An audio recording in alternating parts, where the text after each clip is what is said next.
ഇത്രയും വലിയ ബിൽഡിങ്ങിൽ ഒരു നിസ്സാര ഒരു മുറിയില അടപടലം ലോക്കിട്ട് വെച്ചേക്കാണ് അവന്മാര്. പഠിക്കുക, വരിക, പോവുക. ഗവൺമെന്റും അതിനെ സപ്പോർട്ട് ചെയ്യും. പിന്നെ രണ്ടാമത്തെ കേസാണ്. Hello guys, welcome back. അപ്പോൾ നിങ്ങൾ അറിഞ്ഞു കാണുമായിരിക്കും, പുതിയ കുറേ നിയമങ്ങളൊക്കെ പാസ്സാക്കി നമ്മൾ അടപടലം ലോക്കിട്ട് വെച്ചേക്കാണ് അവന്മാര്. അത് കാര്യം എന്ന് വെച്ചാൽ അവന്മാർ പറയുന്നത് വെച്ചാൽ അവന്മാർ വിചാരിക്കുന്നതിൽ അപ്പുറത്തേക്ക് ആൾക്കാർ ഇവിടെ വന്നിറങ്ങി. ഇവിടുത്തെ പോപ്പുലേഷൻ ഭയങ്കരമായിട്ട് ഇതായി. ആ ഒരു വിചാരിച്ചതിൽ അപ്പുറം ആൾക്കാർ ഇപ്പം നിലവിലുണ്ട്. ഇനി അവന്മാർക്ക് ആരും വേണ്ട. അപ്പോൾ അവന്മാർ കുറച്ച് അതികഠിനമായ റൂൾസ് ആൻഡ് റെഗുലേഷൻസ് ഒക്കെയാണ് കൊണ്ടുവന്നത്. കഴിഞ്ഞ പ്രാവശ്യം ഭയങ്കര ചർച്ചയായത് 18 months സ്റ്റേ ബാക്കിൻ്റെ കേസായിരുന്നു. കുറേ പേര് എനിക്ക് മെസ്സേജ് അയച്ചായിരുന്നു, അത് വന്നോന്ന്. അത് നിലവിൽ അത് കൺഫേം ആയിട്ടില്ല. അതവിടെ നിൽക്കട്ടെ. ഈ ജൂലൈ 22-ാം തീയതി അവന്മാർ 110 ജോബിൻ്റെ സ്പോൺസർഷിപ്പാണ് എടുത്ത് കളഞ്ഞേക്കണത്. യെസ്, 110. നിങ്ങൾക്ക് മറ്റേ സൈറ്റിൽ കയറി കാണാൻ പറ്റും, അതിൻ്റെ ഒരു ലിസ്റ്റ് കിട്ടും. അതിരുന്ന് നോക്കി കഴിഞ്ഞാൽ നിങ്ങളിപ്പോൾ എടുക്കാൻ പോണ കോഴ്സിൻ്റെ, അതായത് ഇപ്പോൾ ഒരു ഫ്രഷറായിട്ട് കയറുകയാണെങ്കിൽ നമുക്ക് ചെറിയ ചെറിയ പോസ്റ്റൊക്കെ ആയിരിക്കും കിട്ടണത്. അതിനൊന്നും സ്പോൺസർഷിപ്പ് ഇല്ല ഗൈസ്, മനസ്സിലായോ? അപ്പോൾ അത് നോക്കിയോട്ടെ. നിങ്ങളിപ്പോൾ എടുക്കാൻ പോണ കോഴ്സ് ആ ലിസ്റ്റിനകത്ത് വല്ലതും ഉണ്ടെങ്കിൽ, അഥവാ നിങ്ങൾ പഠിച്ചിറങ്ങുമ്പോൾ ഇന്ന ജോബ് എന്നൊക്കെ ഉണ്ടായിരിക്കുമല്ലോ കിട്ടണത്. അപ്പോൾ ആ ജോബ് ഈ കാറ്റഗറിയിലൊക്കെ വന്നിട്ടുണ്ടാവും. ജസ്റ്റ് ഒന്ന് ആ ലിസ്റ്റ് എടുത്ത് നോക്കിയാൽ അത് കയറി ഒന്ന് സെർച്ച് ചെയ്താൽ അത് കിട്ടാവുന്നേ ഉള്ളൂ. അടുത്ത UK തന്നെ. അപ്പോൾ 110 കഴിഞ്ഞ്. അതായത് ഇപ്പോൾ എന്നാന്ന് വെച്ചാൽ, ഇപ്പോൾ കുറേ പേര് ഇവിടെ തന്നെ ഏതെങ്കിലും ഒരു കോഴ്സ് എടുത്ത് വന്നിട്ട് വേറെ എന്തെങ്കിലും ബിസിനസ്സോ എന്തെങ്കിലുമൊക്കെ പരമായിട്ട് ഇവിടെ നിൽക്കാനുള്ള പരിപാടി ആയിരിക്കും, അതായത് സെൽഫ് സ്പോൺസർഷിപ്പ് വിസയൊക്കെ എടുത്ത്. പക്ഷേ എന്നാ പ്രശ്നം എന്ന് വെച്ചാൽ, കുറേ പേരുടെയൊക്കെ മനസ്സിലുണ്ടായിരുന്നു മറ്റേ ഫുഡ് ട്രാക്ക്, അതായത് ചെറിയ ഇൻവെസ്റ്റ്മെൻ്റ് ആണ്, എന്നിട്ട് സെൽഫ് സ്പോൺസർഷിപ്പ് വിസ ഇവിടെ എടുക്കാൻ പറ്റുമായിരുന്നു. ബട്ട് ഈ കഴിഞ്ഞ ദിവസത്തെ ആ നിയമം വന്നേ പിന്നെ അതൊക്കെ എടുത്ത് കളഞ്ഞു ഗൈസ്. അതിനൊന്നും ഇനി സ്പോൺസർഷിപ്പ് ഇല്ല. അവർ ഭയങ്കര ലോക്കാക്കിയാണ് ചെയ്തത് നമ്മളെ. അപ്പോൾ ഇന്നത്തെ ടോപ്പിക് എന്ന് പറഞ്ഞാൽ അത് തന്നെയാണ്. ഇനി UK ആയിട്ട് വരണോ ഗൈസ്? ചിന്തിക്കേണ്ടിയിരിക്കുന്നു അല്ലേ?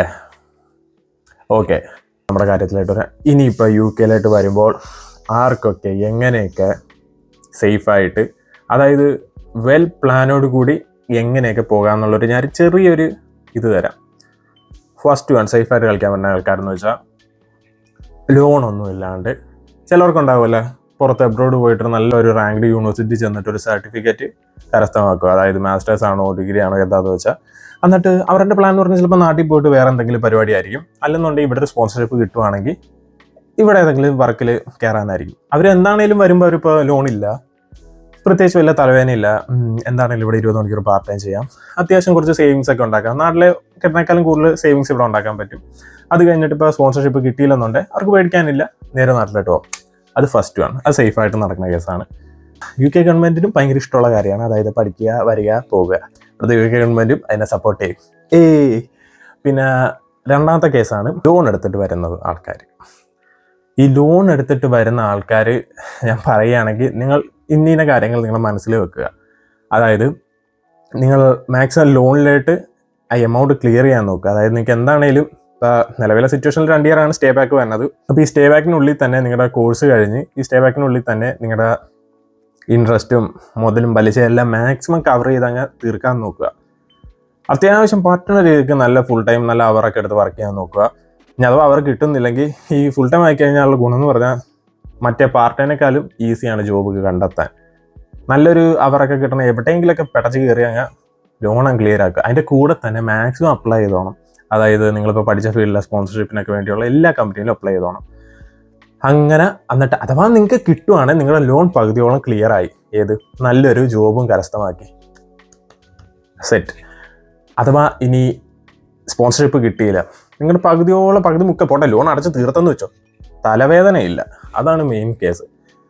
നൈസായിട്ട് UK ഒക്കെ എക്സ്പ്ലോർ ചെയ്ത് കണ്ട് ഇവിടുത്തെ പരിപാടിയെല്ലാം നിങ്ങൾ അറിഞ്ഞ് നാട്ടിൽ പോയി എന്തെങ്കിലും പരിപാടി തുടങ്ങി അങ്ങ് സെറ്റാവുക. അഥവാ നിങ്ങൾ നേരത്തെ ലോൺ അടച്ച് കയറുകയാണെങ്കിൽ ബാക്കി കുറച്ച് സേവൊക്കെ ചെയ്ത് നാട്ടിൽ എന്തെങ്കിലും പരിപാടി നോക്കുക. അഥവാ നിങ്ങൾ ഇവിടെ ലോൺ തീർത്തില്ലെങ്കിൽ നാട്ടിൽ പോയി കഴിഞ്ഞാൽ അറിയാലോ. അപ്പോൾ മാക്സിമം ലോൺ സെറ്റാക്കി വെക്കുക. കാറ്റഗറി ആയിട്ട് ഞാൻ പറയുകയാണെങ്കിൽ മറ്റേ വിസ ഇല്ല, ബാല വിസ, അത് ഞാൻ പ്രൊമോട്ട് ചെയ്യും. കാരണം എന്ന് വെച്ചാൽ ഒരു ചിലവില്ല, ഒരു റിസ്ക്കും ഇല്ല. നിങ്ങൾക്ക് എന്താണെങ്കിലും കൂടി വിസയുടെ എന്താണ് കുറച്ച് ചാർജ് 2-3 രൂപയൊക്കെ വന്നുള്ളൂ. അത് കൊടുത്തിട്ട് ഇവിടെ നിങ്ങൾക്ക് 2 year നിൽക്കുക. 2 year നിൽക്കുന്ന ടൈമിൽ നിങ്ങൾക്ക് ഇവിടെ അർമാദിക്കാം ഗൈസ്. ഉള്ള കാര്യം ഞാൻ പറയാം, വിസയിൽ വരികയാണെങ്കിൽ. അതായത് നിങ്ങൾക്ക് എവിടെയെങ്കിലും നല്ലൊരു ജോബ് കിട്ടിയാൽ മാക്സിമം നിങ്ങൾക്ക് പറ്റുവാണെങ്കിൽ ഒരു സ്പോൺസർഷിപ്പ് ഒക്കെ തന്നെ വല്ലയിടത്തൊക്കെ കയറി കഴിഞ്ഞാൽ അത്രയും നല്ലത്. അത് കഴിഞ്ഞിട്ട് നിങ്ങൾക്ക് സ്പോൺസർഷിപ്പും കിട്ടും, ഇവിടെ നിൽക്കുകയും ചെയ്യാം, കടവുമില്ല ഒന്നുമില്ല, കിട്ടുന്ന മൊത്തം സേവിങ്സിലായിട്ട് പോകും. ഞാൻ അഥവാ സ്പോൺസർഷിപ്പ് കിട്ടിയില്ലെങ്കിൽ അത് 2 വർഷം വർക്ക് ചെയ്താൽ നല്ലൊരു എമൗണ്ട് നിങ്ങൾക്ക് എടുക്കാൻ പറ്റും. നല്ലൊരു ഫുൾ ടൈമാണ് ചെയ്യണത്. എങ്ങനെ കളിച്ചാലും ഞാനൊരു ഒരു ചെറിയ ഊഹം പറയുകയാണെങ്കിൽ 1.50 ഏറ്റവും കുറഞ്ഞ 1.50 കിട്ടിയിരിക്കും നിങ്ങളുടെ കയ്യിൽ മാസം. അതിൽ കൂടുതൽ കിട്ടും, അതെനിക്കറിയാം. പക്ഷേ ഞാൻ ഏറ്റവും ഇതായിട്ട് പറഞ്ഞതാണ്. അപ്പോൾ അത്ര ഒരു ഇത് വെച്ചിട്ട് ഒരു 2 വർഷത്തെ സേവിങ്സ് നിങ്ങൾ അത്യാവശ്യം നിങ്ങളുടെ കയ്യിൽ കാണും. അത് നാട്ടിൽ ചെന്ന് എന്തെങ്കിലും തുടങ്ങും. അഥവാ അല്ലെങ്കിൽ ഇവിടെ സ്പോൺസർഷിപ്പ് കിട്ടുകയാണെങ്കിൽ ഇവിടെ നിന്നു അത് ഞാൻ അതിനെ പ്രൊമോട്ട് ചെയ്യട്ടെ. ഇനി വരാനിരിക്കുന്നവരാണ് ഇനി ഒരു റിസ്ക് എടുക്കാണ്ട് സേഫായിട്ട് കളിക്കാൻ പറ്റുന്നൊരു വിസയാണത്. ഓർത്ത് വെച്ചോണം, ബാല വിസ. പിന്നെ അത് കഴിഞ്ഞിട്ട് എന്തേലും ആകട്ടെ എന്നൊക്കെ പറഞ്ഞൊരു കൂട്ടം ആൾക്കാരുണ്ട്. മണ്ടാരം നാട്ടിൽ നിന്നിട്ട് വലിയ പ്രത്യേകിച്ച് ഇതൊന്നുമില്ല, എല്ലാവരും പറഞ്ഞു. ഞാനും പോയി വീട് ഇതൊക്കെ വിട്ട്. അവരും ഞാൻ ഇതിന് മുന്നേ പറഞ്ഞ പോലത്തെ കേസ് തന്നെയാണ്. മാക്സിമം ലോണൊക്കെ സെറ്റ് ചെയ്യാൻ നോക്കുക, എന്നിട്ട് ബാക്കി പരിപാടി എന്താണെന്ന് വെച്ചാൽ കാണിച്ച് റെഡിയാക്കി വെക്കുക. ഓക്കെ, അപ്പോൾ നിങ്ങൾക്ക് ഏകദേശം ഒരു ഐഡിയ കിട്ടിയാൽ ഇപ്പം നിലവിലത്തെ ഒരു സിറ്റുവേഷൻ.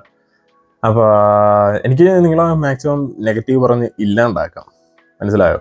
ഇപ്പോഴത്തെ ഒരു സിറ്റുവേഷൻ വെച്ച് ഞാൻ കുറേ പേരെ കണ്ട്, കുറേ പേര് പറഞ്ഞേ വരണ്ടടാ കേട്ടാ, മനസ്സിലായോ? ഇപ്പം സെപ്റ്റംബർ ഇൻടേക്കിലാണെങ്കിലും കുറേ പേര് ഇപ്പോൾ നിലവിൽ ഫീസും അതും ഇതും എല്ലാം കൊടുത്ത് റെഡിയായിരിപ്പുണ്ട്. അവരുടെ ഉള്ളിലൊരു ചെറിയൊരു ഹോപ്പ് ഉണ്ടെന്ന് എനിക്കറിയാം. ഇവിടെ വന്നിട്ട് രക്ഷപ്പെടും. ആ ഒരു ഹോപ്പ് എനിക്ക് നശിപ്പിക്കാൻ എനിക്ക് വലിയ താല്പര്യമില്ല. കാരണം എന്ന് വെച്ചാൽ ഇപ്പം ഞാൻ കുറേ പേരുടെ വീഡിയോ കാണുന്നു, നെഗറ്റീവ് പറഞ്ഞ് ഇല്ലാണ്ടാക്കുന്നുണ്ട് കുറേ പേര്. അപ്പോൾ എനിക്ക് പറയാനുള്ളതെന്ന് വെച്ചാൽ ഇപ്പോൾ കേരളത്തിലാണെങ്കിലും ഇപ്പോൾ എന്തോരം പേരാണ് ജോലിയില്ലാണ്ട് നിസ്സാരം പൈസക്കൊക്കെ കുറേ പേര് വർക്ക് ചെയ്യാണ്ട്. ഇത്രയും നല്ല ഗ്രാജുവേറ്റ് ആയി നല്ല ഡിഗ്രിയിലൊക്കെ ആയിരിക്കും, എഞ്ചിനീയറിംഗ് ഡിഗ്രിയിലൊക്കെ ആയിരിക്കും ഗ്രാജുവേറ്റ് ആയേക്കണം. എന്നിട്ട് നിസ്സാര ചെറിയ ശമ്പളത്തിന് വർക്ക് ചെയ്യണ കുറേ പേരുണ്ട്. പക്ഷെ അവരുടെ ഇടയിൽ കുറച്ച് ആൾക്കാരുണ്ട് നല്ല സെറ്റപ്പായിട്ട് നല്ല സാലറി മേടിച്ച് ജീവിക്കണം. ഈ UK എന്ന് പറയുന്ന ഒരു നിസ്സാര കൺട്രി അല്ല, ഇവിടെ നല്ല ഓപ്പർച്യൂണിറ്റീസ് ഉണ്ട്. അതെന്ന് പറഞ്ഞാൽ നല്ല ടാലൻറ്റഡ് ആയിട്ടുള്ള ആൾക്കാർ അവർക്ക് വേണം, മനസ്സിലായോ? ഇപ്പോൾ ഞാൻ ആദ്യം അതാണ് പറഞ്ഞത്. എനിക്ക് നെഗറ്റീവ് പറഞ്ഞ് നിങ്ങൾ ഇങ്ങോട്ട് ഇതാകണ്ട, ഇങ്ങോട്ട് വരണ്ട എന്നുള്ള രീതിക്ക് എനിക്ക് പറയാം. പക്ഷെ ഞാൻ പറയാത്ത എന്നാന്ന് വെച്ചാൽ കുറേ പിള്ളേരുണ്ടാവും, നല്ല ടാലൻ്റ് ഉള്ള പിള്ളേർ. ഇവിടുത്തെ UK ഇപ്പോൾ ഒരു എന്നാ പറയാനാ, അവരുടെ ഒരു കമ്പനിക്ക് അല്ലെങ്കിൽ ഒരു ബിസിനസ്സിന് വേണ്ട ഒരു ടാലൻ്റ് ഉള്ള പിള്ളേർ നമുക്കിടയിൽ കാണും. അവർ വരട്ടെ, രക്ഷപ്പെട്ടെ. ഞാൻ തന്നെ ഇപ്പോൾ ഒരു IT കോഴ്സാണ് എടുത്തേക്കണേ.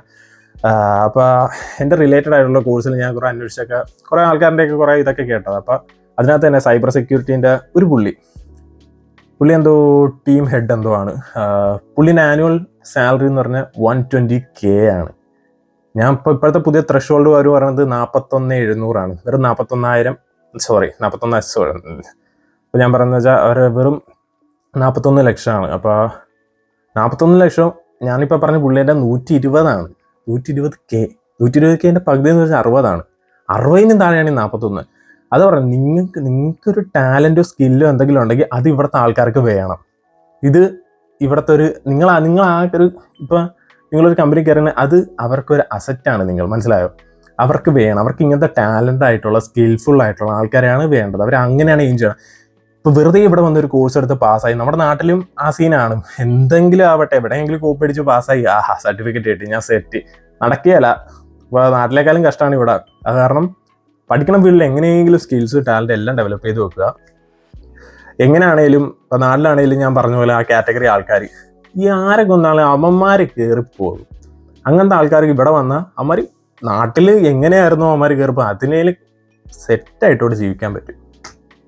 അതാണ് ഞാൻ പറഞ്ഞു വന്നത്. നെഗറ്റീവും പറയാം, അതുപോലെ തന്നെ പോസിറ്റീവും പറയാം. UK എന്ന് പറഞ്ഞാൽ ലാൻഡ് ഓഫ് ഓപ്പർച്യൂണിറ്റി എന്നാണ് മിക്കവരും പറയണത്. അത് കണ്ണൂർ നോക്കിയാൽ മാത്രമേ കാണത്തുള്ളൂ.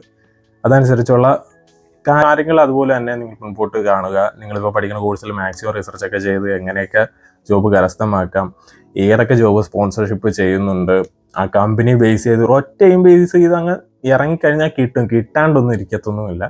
പിന്നെ അവന്മാരെ ലോയൊക്കെ മാറ്റിക്കൊണ്ടിരിക്കുക. നിങ്ങളെ പറ്റുന്ന രീതിക്ക് നിങ്ങൾ മാക്സിമം അങ്ങ് മുൻപോട്ട് പോവുക. എവിടെ വെച്ചാണേലും കിട്ടേണ്ടത് നിങ്ങൾക്ക് കിട്ടും. ഓക്കെ, അപ്പോൾ ഗൈസ് നിങ്ങൾക്ക് ഒരു ഐഡിയ കിട്ടിയെന്ന് ഞാൻ വിചാരിക്കുന്നു. അപ്പോൾ ഇനി വരണ വേണ്ടെന്നൊക്കെ നിങ്ങളുടെ ഇഷ്ടം. ഇപ്പം തന്നെ സെപ്റ്റംബറിൽ കുറേ പേര് ഇങ്ങനെ വരാനിരിപ്പുണ്ട്. എല്ലാവർക്കും ഓൾ ദ ബെസ്റ്റ്. ഇതൊക്കെ മനസ്സിലാക്കി വരിക. ഒന്നും അത്ര ഈസി അല്ല. നിങ്ങൾ കഷ്ടപ്പെട്ട നിങ്ങൾ രക്ഷപ്പെടും. നല്ലൊരു ശുഭദിനം ഞാൻ നേരുന്നു.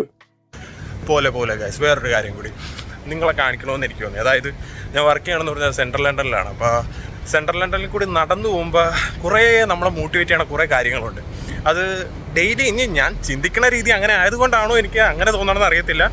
നിങ്ങളെ കൂടി കാണിച്ചു തരാം ഗൈസ്. കണ്ട ഗൈസ്, ഇവിടെ കുറേ ആൾക്കാർ നടന്നു പോകുന്നു. ഇനി ഞാൻ സാധനം കാണിച്ചു തരാം. നോക്കിക്കേ, ഇത് ഹൊറിസോൺ 22 എന്ന് പറയുന്ന ഇവിടുത്തെ കുറച്ച് വലിയ ബിൽഡിങ്സാണ്. ഇതിൻ്റെ പൊക്കത്ത് കുറേ കോപ്പറേറ്റീവ് കമ്പനീസ് ഉണ്ട്. ഇത് കാണും നിങ്ങൾ. ഇതേപോലെ കുറേ ബിൽഡിംഗ് ഇവിടെയുണ്ട് ഗൈസ്. ലെറ്ററാണ്.